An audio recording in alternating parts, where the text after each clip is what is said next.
म्हाका ते उर्फान मुल्ला स्टेटमेंट केला ते की स्पोर्ट्स पर्सन आहात.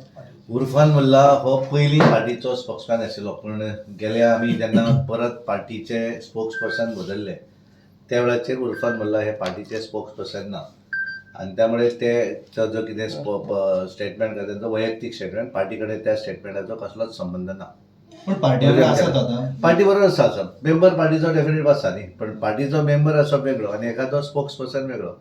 स्पोक्स पर्सनाचे लिस्ट आमी पयलीं जे आशिल्ले ते सगळे लिस्ट हें करून आमी नवीन लिस्ट डिक्लेअर केलें इमिडिएटली आफ्टर म्हाका दिसता इलेक्शन जातकच, आनी त्या लिस्टा भितर आमी नवीन पार्टीचे स्पोक्स पर्सन अपॉयंट केल्ले. त्या लिस्टा भितर उर्फान मुल्लाचें नांव ना. सोशल मीडिया तेजे ताका आमी सांगतले की तेणे जर सोशल मिडियाचेर जर ना स्पोक्स पर्सन म्हणून आसा जाल्यार हांव तेंचे कडेन उलयता स्पोक्स पर्सन, कारण स्पोक्स पर्सन म्हणटकच तें official statement of the party जाता, आनी त्यामुळे हांव तेंचे कडेन आतां उलयता आनी तांकां सांगता की जर तें नांव आसा spokesperson that he has to remove officially.